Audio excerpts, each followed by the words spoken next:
strangest coincidence, I guess you could call it, was that earlier last week I was watching Andrea Russett's video about how someone had broken into her house while she was home, and then literally this last weekend, like the exact same thing happened to me. So I posted on my Snapchat and Twitter that someone had broken into our house while I was home, and so a couple of people messaged me asking if everyone was okay and like what happened. So I thought I would just sit down and make this video to kind of explain in excruciating detail this entire insane and like wild story. So I live with 3 other girls. Laura and I have lived together for almost a year now, and Courtney and Hannah literally just moved in last week. We live in a garden suite, which is a little bit higher than a basement suite, so we have like decently sized windows and everything. So Friday night, Laura invited some of her friends over here to have like some drinks before they went to a bar downtown. And Hannah and Courtney were also both going out with their friends to like grab some drinks and to catch up with them, I guess. So I was hanging out with Laura and her friends at our place, and they left at about 10:45, and then I went to bed like shortly after that because I am old and I like getting like 8 hours of sleep. Whew! And then things got crazy. Even when I was younger and living with my parents, I didn't like going to bed when I was the only one home, so I would kind of like stay up until I heard them before being able to like comfortably fall asleep. It's pretty rare at this place that I'm the only one at home. Normally there's like someone else here with me. So I guess because everyone was out, I was like kind of not in a super deep sleep and kind of just waiting to hear people come home, I guess. So my bedroom door, when it opens, it like scratches against the floor a little bit. So at about 2 a.m. I heard my door making that scraping sound, and so I kind of, not like sat up and woke up, but like became conscious of what was happening, and like I could feel that someone was in my room. And at first I just thought it was like someone coming home being a little bit too drunk and like not remembering which bedroom was theirs. But then I heard like these footsteps running out. And then my second thought was that because Laura had these friends who had come over, like maybe they had left something here and so she was running out to like go give it to them. But then I didn't hear her footsteps coming back towards her room. So I was like, that's a little bit strange. But then I also thought that like maybe it was Courtney coming in. Our house is weirdly laid out, but her room is like on the other side of where like the other 3 bedrooms are. So I didn't really think much of it, but they had like left my door, like they didn't close my door all the way, and like I hate sleeping with my door open, so I kind of got up and like shut my door. I tried going back to sleep, but I kept kind of thinking about it and like it felt kind of off. Then I kind of got really thirsty, which is random, so I like got up, tried to find my water bottle, could not find it in my room, even though like I know I brought it with me. So I went into our kitchen to like grab a glass of water, and again, our house is weirdly laid out, but we have like a back entrance, and so the back door leads into like kind of like a storage area slash laundry room, and like one door is Courtney's, and then the second door is like the kitchen door that leads into like our kitchen, and then which leads to the 3 bedrooms, if that makes sense. But basically that kitchen door was wide open, and you know, we try to keep it closed because it gets really cold in the kitchen area otherwise.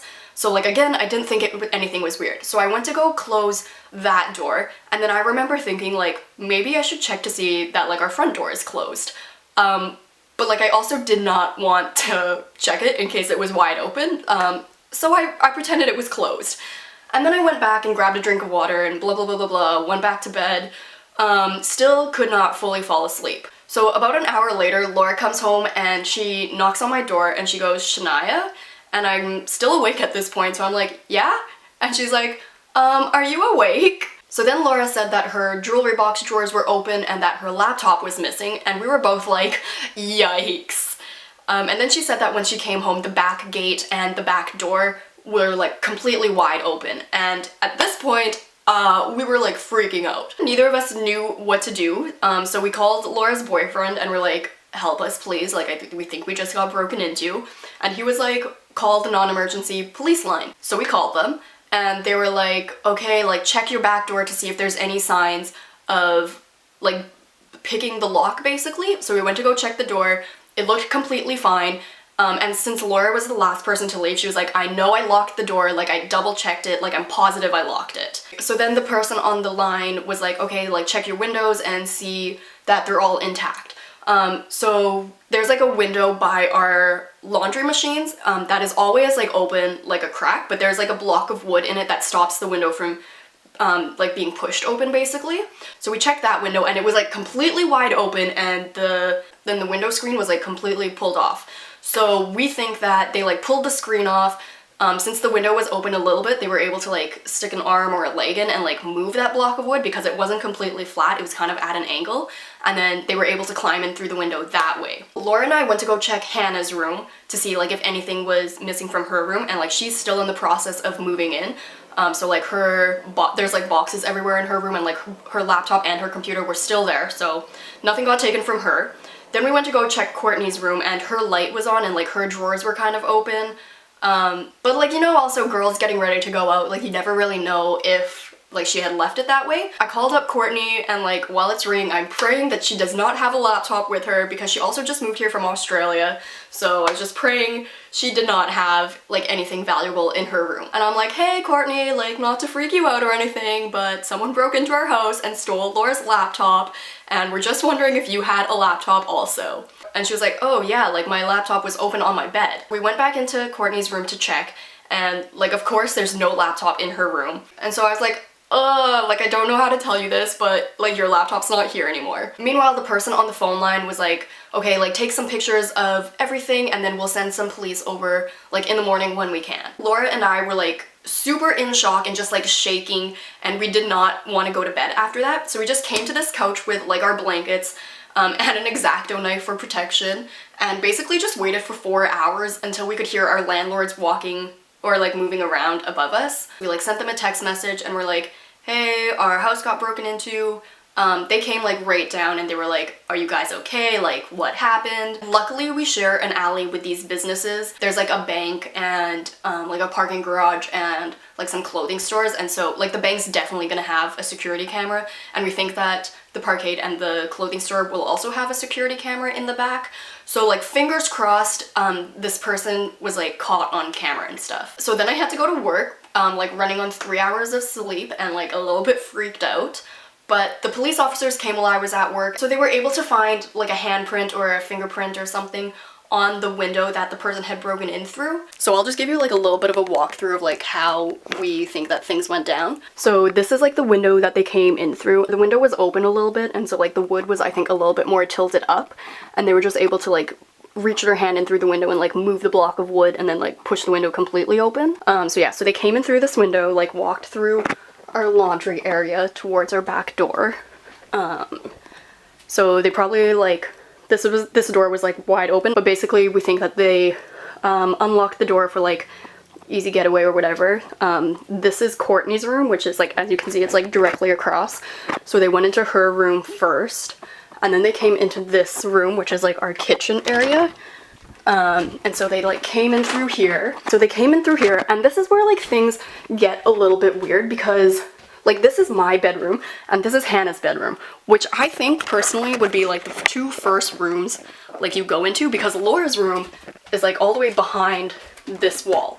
Also, Laura's room had like a very bright grow light for plants that was turned on. Her door wasn't closed, her door was like open, like maybe this much, so like the light was shining down this hallway, which to me personally you would think meant that someone was home. But whatever, they went into her room first and then like took her things, and then I'm gonna close my door so maybe you can hear the scraping sound. Okay, but listen closely because this is the sound my door makes. Do you hear that? That's the sound that woke me up. My door, my bed. I was sleeping right in this corner, so they must have seen me. And then yeah, they just ran right back out. All of this being said, I think it's super, super lucky that only things were taken, and that the person didn't do anything to me when they saw me, or that like when I like heard the door opening, I didn't like sit up or do anything that like would have spooked the person out. And it's just super violating to know that someone has been in your house and like in your room, and for Laura and Courtney to like get their laptops, the person had to go on their beds. Other than that, I think everyone is doing pretty much okay, despite being a little bit freaked out. Personally for me, this is like my second biggest fear come true, so sleeping at night has been like a little bit of a struggle, but you know, we're working through it, we're getting better. We all realize that like the chances of this happening again are super, super slim, because like the person obviously came in here to get technology that they could sell, and like they got 2 laptops, they got a hard drive, they got a phone charger. So yeah, we don't think that they'd come back again. And also our landlords have been super, super great about all of this, like doing everything they can to make sure that we feel safe in our suite. Please remember, everybody, to lock your doors at night, make sure your windows are closed, be safe. Yeah, I don't really know what else to say, but that is the end of my story. Thank you for listening, thank you for watching. I will see you next time with hopefully a less scary story. Bye!